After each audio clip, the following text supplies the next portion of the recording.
లక్ష్మి గారు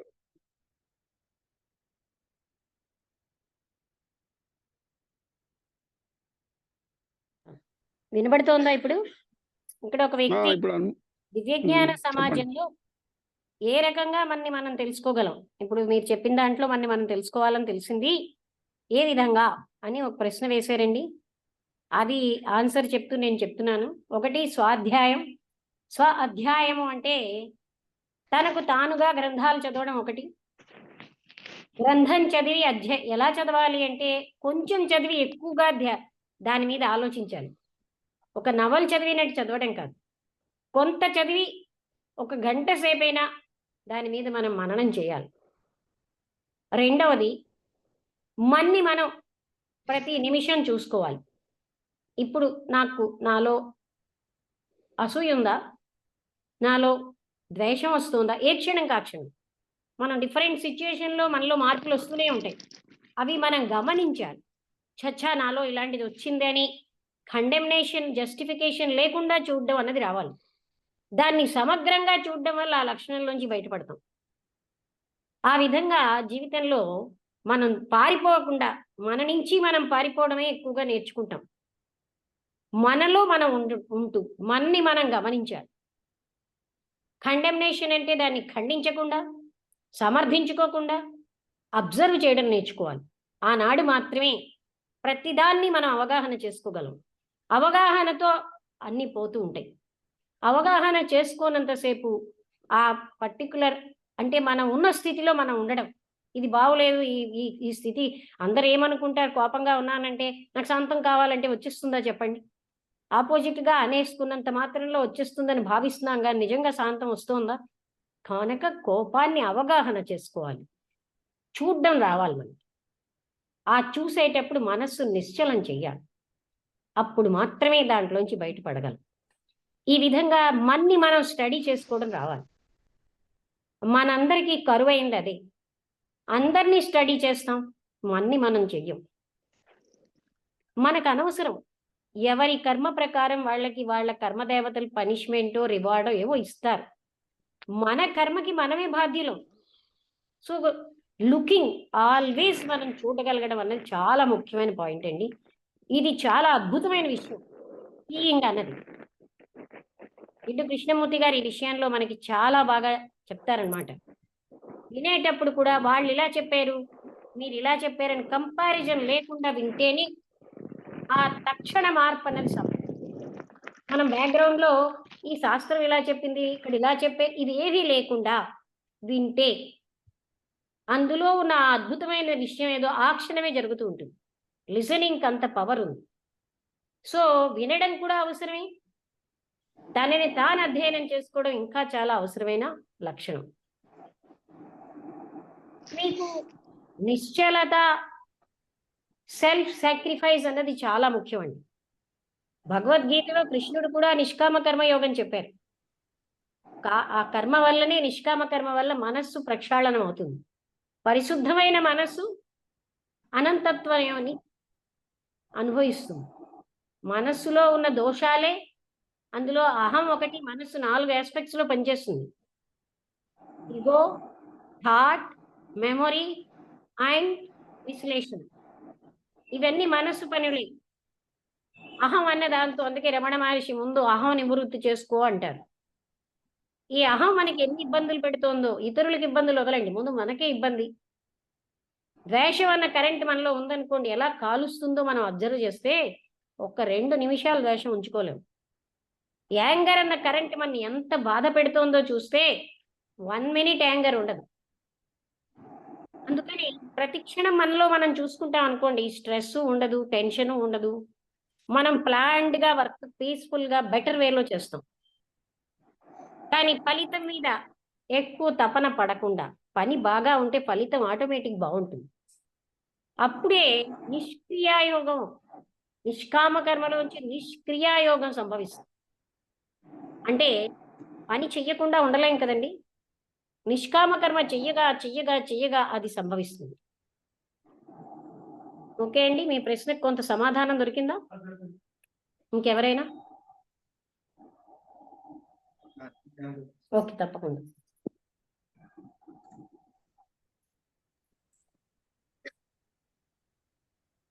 madam doctor అనిబిసెట్ versatile person అని అనుకున్నామండి.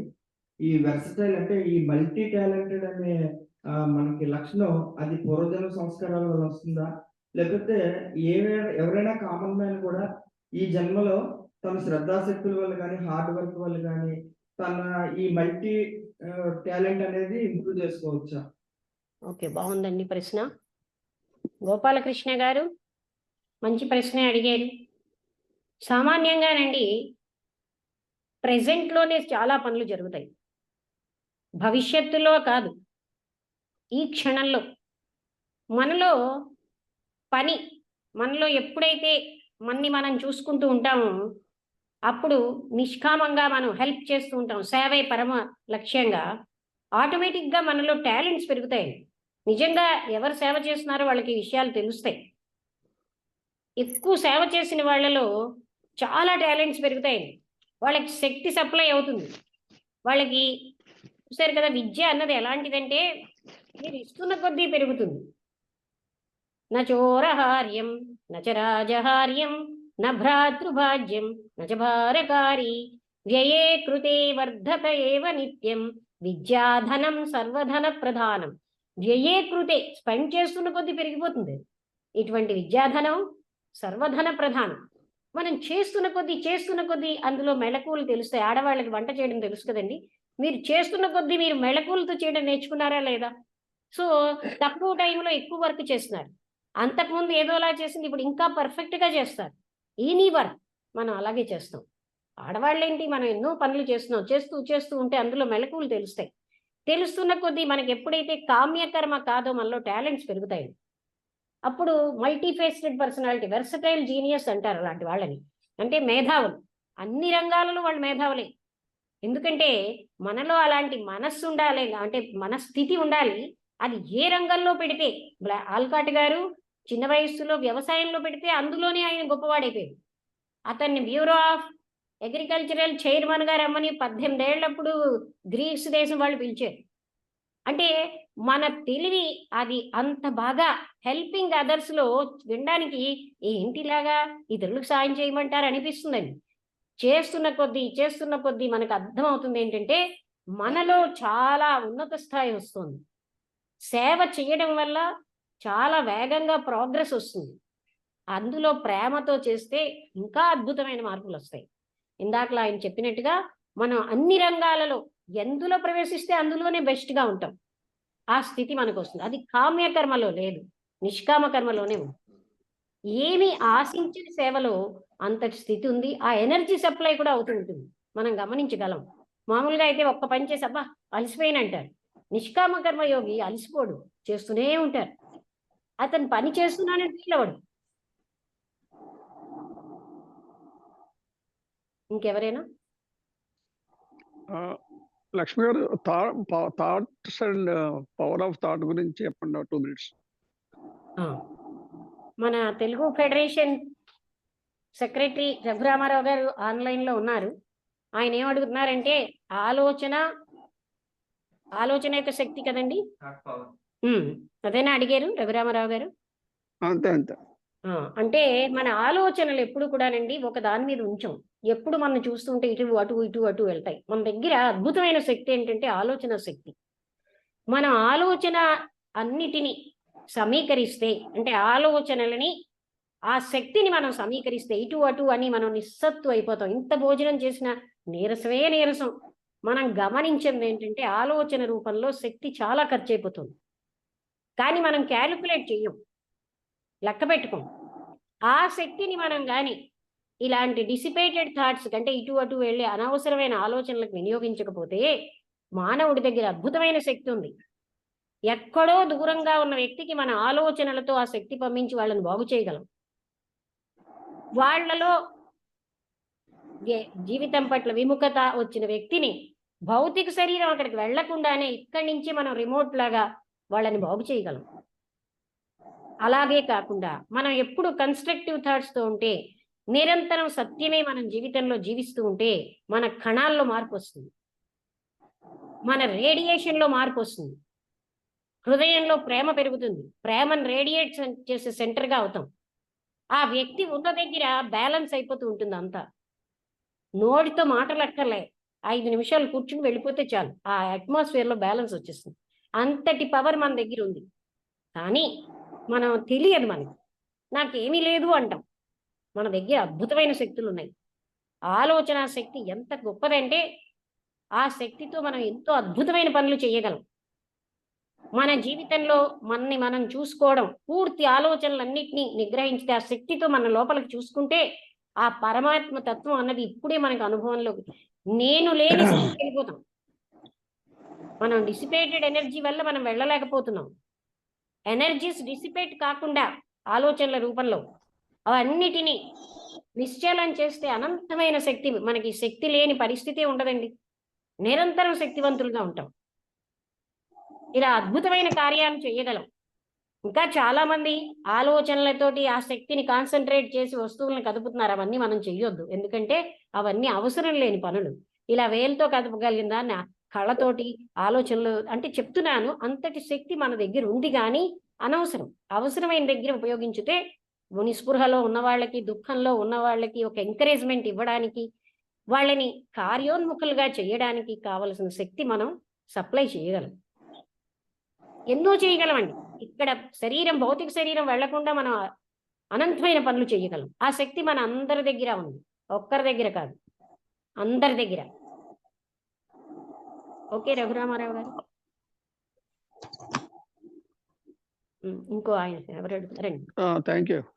లక్ష్మి గారు, చెప్పండి. నేను శ్రీదేవినండి. ఓకే ఓకే, శ్రీదేవి గారు చెప్పండి. ఆ థాట్ పవర్ ఎలా పెంపొందించుకోవాలి మరి? బయటికి దాన్ని ఎంత ఆధ్యాత్మికంగా మనం ఎంత లోపలికి వెళ్ళినా కూడా అది పెరగాలంటే ఏం చేయగలగాలి? అంటే మనం ఆలోచనలను ఎప్పుడు వెదజల్లిస్తున్నాం కదా. అంటే ఎటు వెళ్తే ఆలోచన అలా వదిలేస్తూ, అంటే అలాగే దాని వెనకాలే వెళ్ళిపోతూ ఉంటాం. అలా కాకుండా ఆలోచనని జాగ్రత్తగా మనం చూడగలిగితే, దాన్ని ప్రోత్సహించకుండా, ఖండించకుండా, అప్పుడు మనకి ఆలోచన శక్తి అంతా సమీకరించబడుతుంది. మనం చేస్తున్నది ఏంటంటే, ఖాళీగా కూర్చుని నేను ఏ పని చేయలేదంటారు. బోల్డ్ పనులు చేస్తున్నాం, మనం బోల్డ్ ఆలోచనలు ఆలోచిస్తాం. గతం కోసం వెళ్ళిపోతుంది, భవిష్యత్తు కోసం వెళ్ళిపోతుంది. ఆలోచించాలా అవి? అనవసరం కదా. అంత శక్తి వేస్ట్ చేస్తున్నామండి. శ్రీదేవి గారు అంటే ఎవరండి? రాజమండ్రియా? రాజమండ్రి శ్రీదేవినండి. ఓకే ఓకే, సంతోషం. క్లాస్కి రాలేకపోతున్నాం. పర్వాలేదు, ఆన్లైన్ లో విన్నా పర్వాలేదు. ఇంకో ఆయన ప్రశ్న అడుగుతున్నారు. మీ పేరండి? నమస్తే అండి, నా పేరు రామకృష్ణరాజు. రామకృష్ణరాజు గారు. ఓకే. సెల్ఫ్ సాక్రిఫైస్ మెడిటేషన్ అన్నారు కదండి, అది ఎలా చేయాలని. సెల్ఫ్ సాక్రిఫైస్ అంటే ఓకే, బాగానే ఉంది. అంటే మనం కొంచెం ఇది అడ్డైందండి. సామాన్యంగా ఒక పని చేసామంటే 5 నిమిషాల పనికి 50 నిమిషాలు మనశ్శక్తి ఖర్చు పెడతాం. మామూలుగా చూడండి, ఒక బిచ్చగాడికి ఒక రూపాయి నోటు వేయడానికి, రూపాయి నోటులు లేవు కాల, రూపాయి కాయిన్ వేయడానికి ఒక 10 నిమిషాలు ఆలోచిస్తాం. ఈ రూపాయితో అతను ఏం చేస్తాడు? దుర్వినియోగం చేస్తాడా?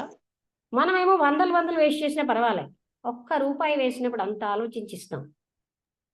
అంతే కదండి. ఆయన డ్రింక్కి స్పెండ్ చేస్తాడా? స్మోక్కి స్పెండ్ చేస్తాడా? తినడానికి స్పెండ్ చేస్తాడా? ఒక్కడి కూడా ఒక మంచి ఉద్దేశ్యంతో, ఆయన బాగవ్వాలనే సంకల్పంతో మనం ఇస్తే సంకల్పం పనిచేయదా? అలాగా మన మనశ్శక్తిని వేస్ట్ చేస్తున్నాం. ఆయన అడుగుతున్నది ఏంటంటే, మీరు అడుగుతున్నది ఏంటంటే, అలా కాకుండా ఫలితం కోసం పెట్టకుండా మీరు నిరంతరం పని చేసుకుని వెళ్ళిపోండి.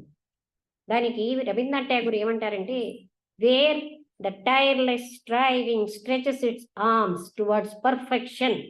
అంటే శ్రమ తెలియనటువంటి ఆ శక్తి, అంటే ఆ పనంతా సంపూర్ణత వైపు ఎక్కడైతే వెళ్తుందో, into the heaven of freedom, O father let my country awake అంటాడు. అంటే ఫలితం ఆశించకుండా, శ్రమ ఫీల్ అవ్వకుండా పని చేసుకుని వెళ్ళిపోతే అప్పుడు ఆటోమేటిక్గా అది మనం ఏ సేవ చేసినా, ఇంత చేశాను వీళ్ళు నన్ను థ్యాంక్స్ చెప్తారా, రేపు నన్ను చూసినప్పుడు ఓహో నువ్వు ఎంత గొప్ప చేస్తావు అని చూస్తారా అని మనం ఆశించడం కూడా ఒక ఆశింపేనండి. ఫలితం ఆశించకుండా మనం పర్ఫెక్ట్గా పని చేసుకుని వెళ్ళిపోతే ఆటోమేటిక్గా అది అప్పుడు సెల్ఫ్ సాక్రిఫైస్. నేను అన్నది ఒకటి ఉన్నది అని మనం ఫీల్ అవుతున్నాం కదా, ఆ నేను మనస్సుతో నిర్మించబడింది. మనస్సు నిశ్చలమైతే నేనన్నదే లేదు, పనే మిగిలింది. అక్కడ పర్ఫెక్షన్ ఇన్ వర్క్ ఉంటుంది. అది ఆటోమేటిక్గా it leads, that is meditation. నేను సెంటర్ పోవడమే మెడిటేషన్ అండి. నేను సెంటర్ ఉన్నంతసేపు అది మెడిటేషనే కాదు, నేను చేస్తున్నాను కాదు, చెయ్యబడుతుంది. ఎక్సలెంట్ మెడిటేషన్ జరుగుతుంది అప్పుడు. అంటే తాను అన్నది పోతే ఉన్నదే పరమాత్మ తత్వం. ఆ సత్యంలో మనం జీవించడమే మెడిటేషన్. అద్భుతమైన శక్తి అది. అర్థమైంది అనుకుంటాను. ఓకే, ఇంకెవరైనా ఇక్కడ ఆన్లైన్లో అడుగుతున్నారు? గంగాధర్ గారా? అవునండి మేడం, నమస్తే. నమస్కారం, చెప్పండి. ఇప్పుడు సోదరి శ్రీదేవి గారు అడిగింది తాట పవర్ ఎట్లా పెంచుకోవాలి అన్నారు. నేను అడుగుదాం అన్న ప్రశ్నే ఆమె కూడా అడిగారు. దానికి సమాధానం మీరు చెప్పింది మాకు బోధపడలేదండి. అంటే ఏదన్నా మేము అనుకుంటుంది ఏంటంటే దాని పరికరాలు ఏమిటండి? ధ్యానం చేయడమా, లేకపోతే ఒక జపం చేయడమా? నేను చెప్పింది మీకు ఎలా అవుతుందంటే, ఒక డబ్బా ఉంది, నీళ్లు పోసాం, 3 వైపులా 3 చిల్లులు పెట్టాం. వినండి, 3 చిల్లులు పెట్టాం. నీళ్లు పోస్తున్న కొద్ది చిల్లులోంచి నీరు వెళ్ళిపోతుంది. ఆ చిల్లులు బంద్ చేసాం అనుకోండి, నీరు అక్కడే ఉంటుందిగా. మనం చేస్తుంది ఏంటంటే ప్రాపంచికంగా ప్రతి క్షణం ఆలోచన శక్తి రూపంలో శక్తిని వెదజల్లుతున్నాం. చిల్లుల్లాగా వెళ్ళిపోతుంది మన శక్తి అంతా. ఆలోచనల రూపంలో శక్తిని చాలా ఖర్చు పెడుతున్నాం. ఆ శక్తి ఒక దగ్గర కేంద్రీకృతం అయినప్పుడు ఆ శక్తితో మనం చూసుకుంటే అక్కడ ఉన్నదే ఆ తత్వం, పరమాత్మ తత్వం. అక్కడ మనస్సు లయమైపోతుంది. అర్థమైంది కదండి? ఒక్క నిమిషం అండి, సప్లిమెంటల్ క్వశ్చన్ ఏంటంటే, చిల్లులు మనం అది ఎక్కువ చిల్లులు, ఆ చిల్లులు మనం టింకరింగ్ చేయగలిగితే చిల్లులు ఆగుతాయి, మనం వాటర్ వేస్ట్ కాకుండా ఉంటుంది అనేది నాకు అర్థమైంది. అలాగనే మన అదే ఆ చిల్లు చెప్పండి. అది వెదజల్లబడుతూ ఉండడం ఒక హ్యాబిట్ అయిపోయింది. ప్రతిదానికి ఒక సంఘర్షణ. ఇది పొందాలి, ఇది నేనున్న స్థితి, నాకు వైలెన్స్ ఉంది, నేను వైలెంట్ గా ఉండకూడదని పోరాడుతూ ఉంటాను. నాకు కోపం ఉంది, శాంతంగా ఉండాలని పోరాటం. జీవితం అంతా సంఘర్షణే. మెడిటేషన్ లో ఆలోచనలు వస్తున్నాయి, వెళ్ళిపోతున్న ఆలోచనలు మళ్ళీ మనస్సు నిశ్చలం చేయడం, మళ్ళీ ఆలోచనలు, ఇదో సంఘర్షణ. సంఘర్షణ ఉంటే ఎప్పుడు అక్కడ సత్యం ఉండదు. అందుకని సంఘర్షణ లేని స్థితికి మనం రావాలి అంటే మనలో ఉన్న శక్తులు ఆలోచన రూపంలో డిసిపేట్ అయిన వాటిని కాన్సన్ట్రేట్ చేస్తేనే మనం సమర్థులు అవుతామండి. ఆ శక్తితో మనం ఏమైనా చేయగలం. సరే, అంటే దానికి ధ్యానము అటువంటిది ఒక సాధన అనుకోవచ్చా మేడం? మీరు కండిషన్డ్ గా అడుగుతున్నారు. That type of selflessness is it self ధ్యాన. మీ సెల్ఫ్ ఉండి నేను ధ్యానము చేస్తున్నానంటే అది ధ్యానం అవదండి. సరేనండి. తాటిపూర్ రామచంద్రరావు సార్ చెప్పిన నోట్స్ అది చదివి మళ్ళీ ఇంకోసారి మిమ్మల్ని అడుగుతానండి. తప్పకుండా మీరు చదివి కంపేర్ చేసుకుంటారు, చేసి అడగండి. ఓకే, చేసి మెడిటేషన్ లేదు అనుకుందాం సపోజ్, అప్పుడు ఏం చేయాలి? థాట్ పవర్ మీకు ఒక్కటి చెప్తానండి. మనసు ఎప్పుడైతే అశాంతి అవుతుందో, ఇంద్రియాల పనులతో అన్నిటితో మనసు అశాంతిగా అయిపోతుందండి, సంఘర్షణతో. అలాంటి మనసు నిశ్చలం అవడమే మెడిటేషన్ అనుకుంటున్నాం. అంటే ఆ కళ్ళు మూసుకోగానే ఒక ప్రశాంతత వచ్చేస్తుంది. అబ్బా నాకు ఎంత ప్రశాంతత వచ్చింది అంటారు. అదేమిటంటే ఇంద్రియాలు పనిచేయడం ఆపేయడం వల్ల వచ్చిన ప్రశాంతత. అదంతా సర్ఫేస్ లెవెలే, అక్కడితో మనం తృప్తి పడిపోవడం కాదు. నాకేమని కాలు చేయి నొప్పి తగ్గిపోయింది, ఇవన్నీ చాలా సర్ఫేస్ లెవెల్ ఫలితాలండి. వాటిని మనం పట్టించుకోకూడదు. గోయంకాజీ విపස්සనా ధ్యానాన్ని ఇండియాలోకి తెచ్చిన గోయంకా గారు బర్మాలో వెళ్ళారట. ఆయన మహాధనికుడు. ఆయనకి పార్శ్వనొప్పి వచ్చింది. నాకు ఎందుకని నువ్వు విపස්සనాకు వచ్చావంటే నా పార్శ్వనొప్పి పోవడానికని. అంత చిన్న ఫలితం ఆశిస్తా, వెళ్ళిపో అన్నట్ట. తర్వాత ఆయన పార్శ్వనొప్పి పోగొట్టుకుని నాకు తెలుసుకోవాలని వచ్చానంటే అప్పుడు తీసుకుంటారు. అప్పుడు ఆయన ఎంత అద్భుతమైంది విపස්සన అని ఇండియాలో విపස්සన ఆయన మళ్ళీ అంతకు ముందు ఉండేదే మరొకసారి స్ప్రెడ్ చేస్తారనమాట. అంటే ఇలాంటి ఫలితాలు ఆశించడం అనేది చాలా తక్కువ ఫలితం అండి. కాలు నొప్పో చెయ్యి నొప్పో తగ్గింది, లేకపోతే తలనొప్పి తగ్గింది, ఇవన్నీ చాలా భౌతిక శరీరం అన్నది సర్ఫేస్ లెవెల్. అక్కడ కాదు మనం సెల్ఫ్లెస్నెస్ అనేది మనకి చాలా ముఖ్యం. అదే రాధా బనియర్ గారు దట్ ఈస్ థియోసాఫికల్ మెడిటేషన్ అని చెప్పారు. రాధా బనియర్ అంటే ఇంటర్నేషనల్ ప్రెసిడెంట్ ఆవిడ. థియోసాఫికల్ మెడిటేషన్ అన్నారు. అవును చెప్పారండి. It's not Tranquility of the mind, it's not a technique like levitation. Levitation అంటే పైకి ఇంత మీదకి వచ్చామండి అంటారు, అవేవి మెడిటేషన్ కాదన్నారు. అదేలేండి. తర్వాత మీ మనసు నిశ్చలం అయితే ఉన్నదే అక్కడ మెడిటేషన్ అండి. నేనన్న సెంటర్ ఉండదండి. అదే. What is not agitation is meditation. Of course Wow. కొంతవరకు యాజిటేషన్ లేని స్థితి అన్నమాట. But still the my selfless stage, self అన్నదే లేదు. అంటే గంగాధరరావు గారు ఎజిటేషన్ వైపు నుంచి వచ్చారు. అవును. పూర్వాశ్రమంలో అంటే ఓకే కెరీర్ టైంలో. ఏంటండి? అవునండి. ఎసోటరిక్ క్లాసెస్ అంటే ఏంటి అని ఆ, థియోసాఫీలో ఓకే అండి. ఇంకో క్వశ్చన్కి వెళ్దాం. వాట్ ఈజ్ ఇసోటరిక్ క్లాస్ అని రాణి గారు అడుగుతున్నారు. ఎగ్జోటరిక్, అవునండి. ఇసోటరిక్. ఇసోటరిక్ అంటేనండి అంత అంతర్గతం, అంతర్ముఖమైనటువంటి సాధన. ఎగ్జోటరిక్ అంటే బాహ్యంగా, అంతర్ముఖమై చేసినదంతా ఇసోటరిక్కే. ఇసోటరిక్ స్కూల్ ఆఫ్ థియాసఫీ అని మనం ఈఎస్ అంటాం, ఈఎస్టి అని. అది ఎక్కువ చెప్పడానికి లేదు, అదొక సెక్షన్ ఉందని వరకే చెప్పగలం. ఎందుకంటే అందులో ఎక్కువ బయట పెట్టము అని ఒక ప్రామిస్ తీసుకుంటారు. అర్థమైంది కదా, అందుకని. అది చెయ్యాలంటే ముందు మన లాడ్జ్ మన చేతుల్లోకి వచ్చి కొత్త బిల్డింగ్ కట్టుకుని రూమ్ దానికి కేటాయించుకున్నట్టుగా కట్టుకుంటే అవుతుందండి అక్కడ రాజమండ్రిలో. రూమ్ వైజ్ రూమ్ కట్టడమే కాకుండా లోపల కూడా సంసిద్ధత ఉండాలి. మనం అది జీవించాలి, సత్యాలు ఏమున్నాయో వాటిలో మనం జీవించాలన్న తపన ఉండాలి. విని వదిలేయడం కాదు. We have to live theosophy. Physical గా ముందు మనం ఏదైతే చేస్తున్నామో లాడ్జ్ని మన ఫిజికల్ చేతుల్లోకి వచ్చి మన చేతుల్లోకి రప్పించుకొని ఏంటండి అక్కడ ఎసోటరిక్ క్వాలిఫికేషన్స్ ఏంటండి మెంబర్ యొక్క క్వాలిఫికేషన్? అంటే ఒక 3 years మెంబర్గా అయ్యాక ఎవరిలో అయితే ఆసక్తి ఉందో, అదే రఘురామారావు గారు చెప్తున్నారు, దానికి ఒక ప్రత్యేకమైన రూమ్ ఉండాలి అని. అంటే ఆ రూమ్లోకి ఎవరు వెళ్ళకూడదు. ఆ కనీసం క్లీన్ చేయడానికి కూడా స్వీపర్ వెళ్ళడు, వీళ్ళే క్లీన్ చేసుకోవాలి. అందుకని మన దివ్యజ్ఞాన సమాజంలో మాత్రం చాలా స్ట్రిక్ట్ అన్నమాట. అక్కడ అక్కడ ఈఎస్టీ క్లాస్ జరుగుతుందంటే 1 kilometer తర్వాత క్లాసులు పెడతారు మిగతా, అంతలాగా పాటిస్తారు హెడ్ క్వార్టర్స్లో. అయితే వాళ్ళు మాత్రం దానికి కొన్ని నియమాలు పెట్టారు. ఇంతకుముందు అవి కూడా చెప్పొద్దనేవారు, ఇప్పుడు చెప్పే పర్మిషన్ ఇచ్చారు కనుక చెప్తున్నాను. నాన్ వెజ్ తినకూడదు, డ్రింక్ చేయకూడదు, స్మోక్ చేయకూడదు, సెక్సువల్ కనెక్షన్లో ప్యూర్గా ఉంటామని కొన్ని ప్రామిసులు తీసుకోవాలి. అలాంటి వాళ్ళు ఇష్టపూర్వకంగా వచ్చిన వాళ్ళకి ఎవరు బలవంతం చేయరు. నాకు కావాలి అని వచ్చిన వాళ్ళే అందులోకి ఉంటారు. వాలంటరీగా రావాలి తప్ప ఎవ్వరూ రుద్దరు. మీకు ఇష్టపూర్వకంగా వచ్చిన వాళ్ళని, మీరు వచ్చినంత మాత్రంలో చాలదు, పై వాళ్ళు మీకు క్వశ్చన్ ఇస్తారు, మీరు అర్హులు అని వాళ్ళు కూడా సర్టిఫై చేయాలి. ఇక్కడ వాళ్ళు రికమెండ్ చేస్తారు, వీళ్ళకి అర్హత ఉంది, వీళ్ళు లాడ్జి పనులు బాగానే చేస్తున్నారు, లాడ్జికి అటెండ్ అవుతున్నారు, థియాసఫీ మీద ఇంట్రెస్ట్ ఉందని ఇక్కడ పెద్దవాళ్ళు కూడా సర్టిఫై చేశాక వాళ్ళు అక్కడి నుంచి మీకు కొన్ని ప్రశ్నలు అడుగుతారు. ఆ ప్రశ్నలకి మీరు 2-3 సార్లు వాళ్ళు, అప్పుడు వాళ్ళు మీకు అర్హత ఉంది అన్నప్పుడు వాళ్ళు తీసుకుంటారు. అలాగే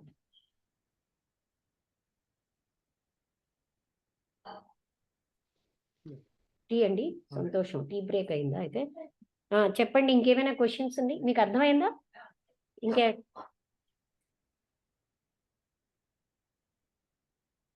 ఇంకెవరికైనా ఎనీ డౌట్స్? ఓకే, ఏ టైప్ అయినా మీరు అడగండి, మీకు ఏం పర్వాలేదు. We are all. అంటే ఈ క్లాస్ గురించే కాదండి, ఎనీ స్పిరిచువల్ ఎనీ డౌట్స్. ఏంటండి? కర్మ సిద్ధాంతం కోసమా? ఓకే, అక్కడ ఎవరెవరు నిలబడ్డారు? రఘువా? Okay okay okay. నేను కర్మ సిద్ధాంతం చెప్పాక ముందు మీరు అడుగుతారా? ఇప్పుడు మనకి యాక్చువల్ గానే యానిమేస్ అంటూ బ్లాక్ వీళ్ళందరూ ఉన్నారండి. వీళ్ళంతా కూడా ఒక్కొక్క కంట్రీ, కానీ మనది వేద భూమి అని చెప్పని మన సనాతన ధర్మం గురించి మనకి ఇంతమంది యోగులు మునులు, సో హిమాలయ పర్వతాలతో సంబంధం కానీ, మన రిసర్చ్ కానీ, అన్వేషణ కానీ, ప్రయాణం కానీ ఇవన్నీ కూడా ఈ భారత ఖండంలోనే జరిగింది కదా. మరి ఇంతమంది ఉండగా ఈ మహాత్ములు బ్రాకెట్స్ కి యానిమేషన్ వీళ్ళు ఎందుకు కొనుక్కున్నారు? ఇక్కడ మనకి రమణ మహర్షి వివేకానంద ఉన్నప్పుడు ఇక్కడి నుంచి కూడా రావచ్చు కదా. ఏంటి అంటే చాలా మందికి ప్రశ్నలు ఉన్నాయండి యాక్చువల్గా. ఓకే. డిఫరెన్స్ ఏంటి? వాళ్ళు ఎందుకు ఎన్నుకోవడం జరిగింది? అది చాలా మంది ప్రశ్న కానీ మీ ప్రశ్న కదా. అంటే వాళ్ళందరి తరఫున మీరు అడుగుతున్నారు. ఓకే, బాగా మంచి ప్రశ్న అడిగారు. ఇది చెప్పేసి మళ్ళీ చూడండి, దానికి వద్దాం. దానికి ఇందాక వీళ్ళు పెద్దాపురం వెళ్ళి రావడం లాంటిదే ఎగ్జాంపుల్. ఏమిటిటా మీ క్వశ్చన్ వినపడిందండి? వినపడింది. ఆయన అడిగిన క్వశ్చన్ ఆన్సర్ నా దగ్గర నుంచి వచ్చేది ఏంటంటే, మీరు చెప్తారనుకోండి, పెద్దాపురం వెళ్ళి యాక్టివేట్ చేయడం లాంటిదే అక్కడ వాళ్ళు ఇక్కడ రావడం ఇండియాకి. పెద్దాపురం వెళ్ళి యాక్టివేట్ చేయడం లాంటిదే అంటున్నారు.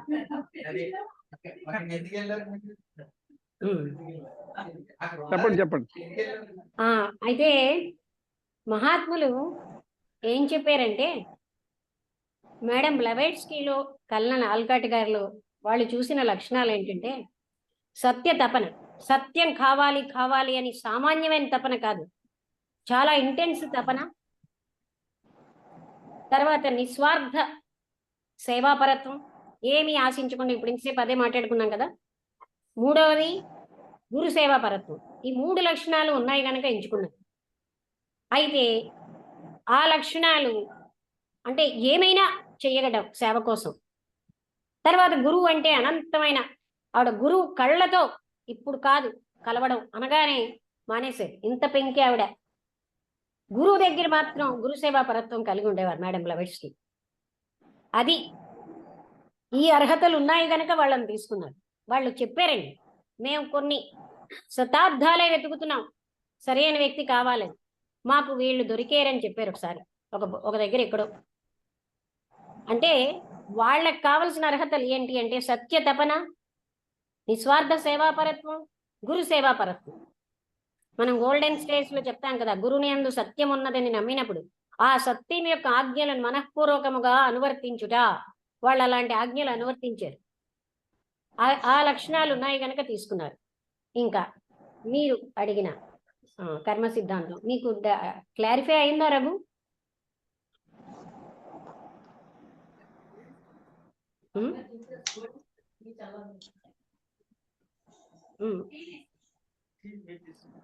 ఓకే, పర్వాలేదు. కర్మ సిద్ధాంతం ఏంటంటే చాలా అద్భుతమైందండి. భూమి మీద మనందరం ఒప్పుకున్నా లేకపోయినా కర్మ సిద్ధాంతం మాత్రం మొత్తం అంతటిని యూనివర్స్ అంతా బ్యాలెన్స్ చేస్తుంది. అందుకని బ్యాలెన్సింగ్ ఏజెంట్ అనాలి. అలా కాకపోతే దుర్మార్గుడు దుర్మార్గత్వంతో విజృంభించును, సన్మార్గుడు అణగారిపోయి ఉండును. కానీ అద్భుతమైన వర్క్ అన్నమాట జరుగుతోంది విశ్వంలో. ప్రతి కర్మకి ఈక్వల్ అండ్ ఆపోజిట్ రియాక్షన్ ఉంటుంది. ప్రతికర్మ ఉంటుంది. మనం ఈనాడు అనుభవిస్తున్న కష్టానికి కానీ అదృష్టానికి కానీ మనమే కారణం. మనకి చిన్నప్పుడు ఏం చేసామో ఇప్పుడు గుర్తులేదు. గత జన్మ ఎలా గుర్తుంటుంది? గుర్తున్నా మనం చేసేదేమీ లేదు. ఒకసారి ఆహా ఓహో అనుకుని వదిలేస్తాం. అందుకని మాటతో చేసిన కర్మ 3 రకాలుగా చేస్తాం. కర్మ మనసుతో, వాక్కుతో, శరీరంతో. ఈ 3 రకాల కర్మలు మనకి రియాక్షన్ వస్తుంది. ఫర్ ఎగ్జాంపుల్, మీరు దానం చేశారు 10,000 రూపాయలు. అందరికీ తెలిసిందా లేదా నేను 10,000 దానం చేసినట్టు? నేను 10,000 దానం చేశాను తెలుసండి మీకు అంటూ అలా గొప్ప కోసం చేయడం. Intention behind work is work అన్నారు. పని వెనకాల ఉన్న ఉద్దేశ్యమే పని. ఏ ఫీలింగ్తో నేను పని చేశాను. మీకు చిన్న ఘాటు పెట్టాను అనుకోండి, నన్ను తంతారు. డాక్టర్ పెద్ద ఘాటు పెట్టి, ఇంత పెద్ద ఘాటు పెట్టి మీకున్నది ఏదో కోసినా మీరు ఏమీ తన్నరు. ఇంటెన్షన్, డాక్టర్ మేలు చేస్తున్నాడు అన్న ఇంటెన్షన్. మనం అతన్ని క్రూరకర్మ చేసాడు అనం. ఒక చిన్న ఘాటు పెట్టి, ఆవిడ ఘాటు పెట్టిందండి అంటూ 15 రోజులు కాదు 10 ఏళ్ళు చెప్పుకుంటారు.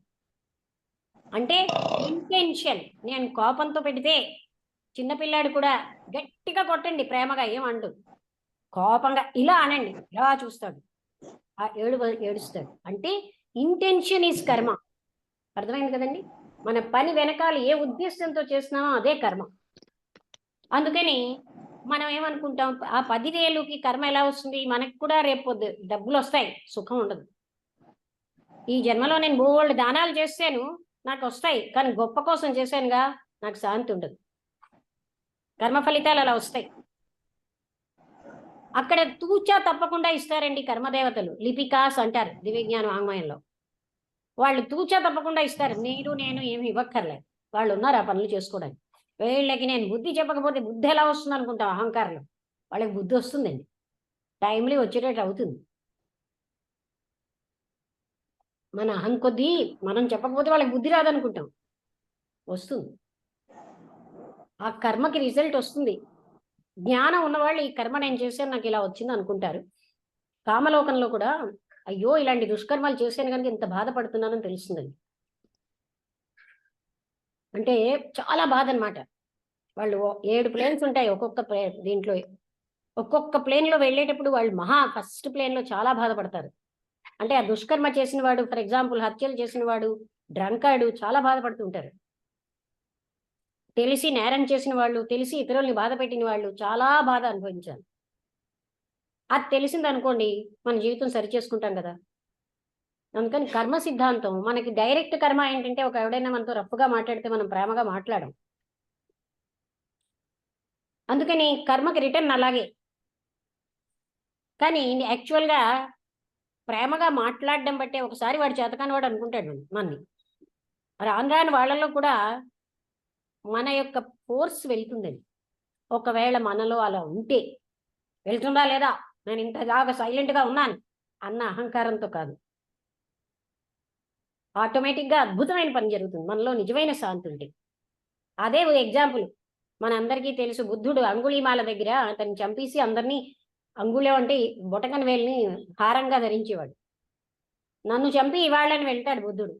అదేమిటి అందరూ చంపొద్దంటుంటే తను చంపమంటాడని చూస్తాడు ఆయన. ఆ తర్వాత ఆయన్ని కారుణ్యంతో చూస్తాడు బుద్ధుడు. ఎందుకంటే నిజంగా చెప్పాలంటే వాళ్ళ మీద కారుణ్యం అవసరం అండి.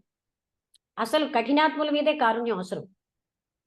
ఎందుకంటే ఆ కారుణ్యం అన్న చల్లదనం వాళ్ళకి ఎవరి నుంచి దొరకదు. అది దొరికింది కనుక ఆయనలో ఒక అనంతమైన మార్పు వచ్చింది. ఆ కారుణ్యం ఎందుకు మనకు ఉండాలంటే, వాళ్ళ ఆ కోపంలో వాళ్ళే ఎంత బాధపడిపోతున్నారు, వాళ్ళు చెప్పుకోలేని తెలుసుకోలేని బాధపడతారండి. అందుకే కోపించిన వాడి పట్ల కారుణ్యం పెట్టుకుంటే, అంటే అది కష్టమా సులువా అవన్నీ కాదండి, తప్పనిసరిగా సంభవమే. ఓకే, ఇంకా టైం ఆన్లైన్లో 6 minutes దగ్గర ఉంది. ఏంటండి ఆన్లైన్లో 5 minutes 50 seconds ఉంది. ఓకే, గోల్డెన్ స్టేస్ ఒక క్లాస్ పెట్టుకుందామండి. వరుసగా చెప్పమంటారా? ఏ క్లీన్ లైఫ్ అంటే మనకి బ్లెవెట్స్కి ఇచ్చారండి. అంటే నాకు ఇంగ్లీష్లో వరుసగా, తెలుగులో కూడా దానికి అనువాదం చెప్తాను. పరిశుద్ధమైన జీవితం ఉండాలి. పరిశుద్ధం అంటే మన జీవితంలో అహంకారం కానీ, ఆ తర్వాత చెడ్డ కోరుండి చేసే కర్మలు లేని జీవితం పరిశుద్ధం. ముఖ్యంగా అహమే మలినం.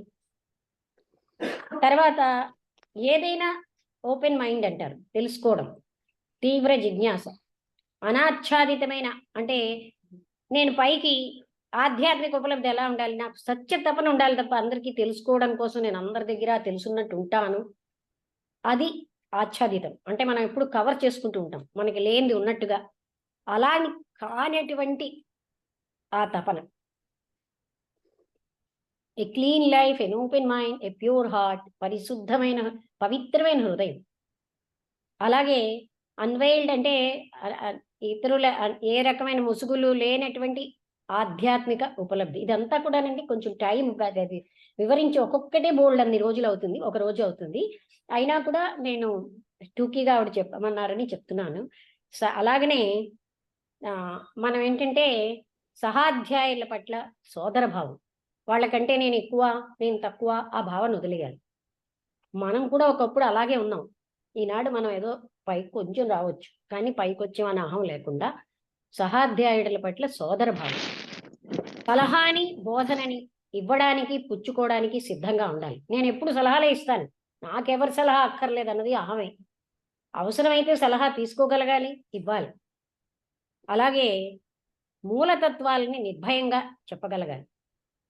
అన్యాయంగా పరాభవించబడుతున్న వారిని వాళ్ళెవరో నాకు తెలియదు కదా, శౌర్యంతో కాపాడాలి. తనకి సంభవించిన అన్యాయాన్ని ధైర్యంగా సహించమన్నారు. ఏదైనా అన్యాయం అయిందనుకోండి, ధైర్యంగా సహించండి. అన్యాయంగా పరాభవించబడుతున్న వారిని మాత్రం శౌర్యంతో కాపాడాలి. ప్రతి పని పొద్దున్న లేచిన దగ్గర నుంచి మానవ పురోభివృద్ధి పరిపక్వతకి వెళ్తుందా లేదా? నేను ఇవాళ ఇలా మాట్లాడుతున్నాను, మనుషుల యొక్క పురోభివృద్ధి వైపు వెళ్తుందా లేదా? నేను ఈ పని చేశాను, అది పురోభివృద్ధి వైపు వెళ్తుందా, హానికరంగా ఉందా? అంటే మనుష్యుల్ని యొక్క పురోభివృద్ధి ప్లాన్ ఆఫ్ మాస్టర్స్. సో నా ప్రతి పని మానవ పురోభివృద్ధి పరిపక్వత వైపు వెళ్తోందా లేదా అడ్డు తగులుతోందా? అందుకని ప్రతిదీ అలా పురోభివృద్ధి వైపు వెళ్ళాలి. ఇవన్నీ కూడా సాధకుణ్ణి దివ్యజ్ఞాన ఆలయాన్ని చేర్చగలిగేటటువంటి సువర్ణ సోపానములని బ్లవైట్స్కి ఇచ్చారండి. అంటే ఈ సోపానాలన్నీ ఎక్కితే మనకు ఆ సువర్ణ దివ్యజ్ఞాన ఆలయాన్ని చేరగలమని. లక్ష్మి గారు, ఈ సెషన్ తోటి ఎండ్ అయిపోతాను నేను. ఓకేనండి. ఇంకెంత 2 minutes? అంతేనండి. ఈ సెషన్ తో నేను క్లోజ్ చేసుకుంటాను. నాకు అలాగేనండి. మిగతా వాళ్ళు కూడా ఉమ్. ఆన్లైన్ ఉన్న వాళ్ళు క్లోజ్ చేసుకోవచ్చు. ఇంకా వాళ్ళు టీ బ్రేక్ ఏదో ఉంటుంది, తర్వాత మాట్లాడుకుంటారు.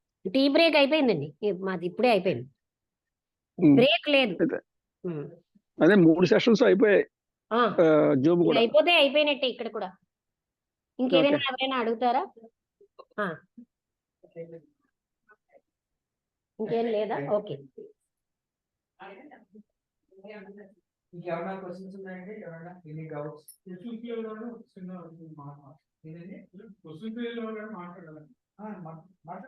మాట్లాడండి, రండి. ఎవరు మాట్లాడుతున్నారు? అది కానీ పెద్దాపురం వాళ్ళు ఎప్పుడు స్టార్ట్ చేస్తారంటే ఏం చెప్పారా? పెద్దాపురం 10 గంటలకు కదండి. 10 గంటలకు మర్చిపోదా? పెద్దాపురం కాదు, గుంటూరు వాళ్ళ. ఏలూరు. పెద్దాపురం లాడ్జ్ సంగత వాళ్ళు అది మాట్లాడదామండి తర్వాత. వాళ్ళు చెప్తారు. అక్కడ లాయర్ గారు వాళ్ళ స్థలం చూసాం. ఓకే, చెప్పండి. ఎవరో ఏదో మాట్లాడుతా ఉన్నారు. రేపు గుంటూరులో, సారీ ఏలూరులో ఎన్ని గంటలకండి? 10:30కా? 10:30కి. 10:30 నుంచి భారత సమాజ్ పూజ చేస్తారట. అది కాదండి, వాళ్ళు ఏం చేసుకోరు, 10 అని పెట్టారు ఇన్విటేషన్ లో. రైటే, కానీ ఇప్పుడు నాకు తెలిసింది ఏంటంటే 10 to 10:30 వాళ్ళు భారత సమాజ్ పూజ చేస్తారు. After that lecture. అలాంటే ఇప్పుడు అది వీళ్ళు ఇన్విటేషన్ తయారు చేసే చూసుకోవాలి కదా. అది రైటే, మరి ఇప్పటికిప్పుడు తెలిసింది. ఓకే, అయితే నేను నోటిఫికేషన్ తయారు చేయడానికి 10:30 పెడతాను నేను. 10:30 పెట్టండి. 10:30కి మనకి మీ క్లాస్. ఎందుకంటే రేపు నోటిఫికేషన్ పెట్టాలి కదా. ఓకే, అది తయారు చేసుకోవాలి. ఓకే, అయితే 10:30 పెడతాను ఏలూరు. ఓకే అండి. 10:30కి లెక్చర్ స్టార్ట్ అవుతుంది. ఓకే, నేను క్లోజ్ చేసుకుంటున్నాను. చేసుకోండి, పర్వాలేదు. బాయ్. నమస్కారం మేడం. ఈరోజు ఎంత చక్కగా చెప్పారు మేడము. నేను మీ అందరికీ కూడా క్లోజ్ అయినట్టేనండి గోపాల్ గారు. నేను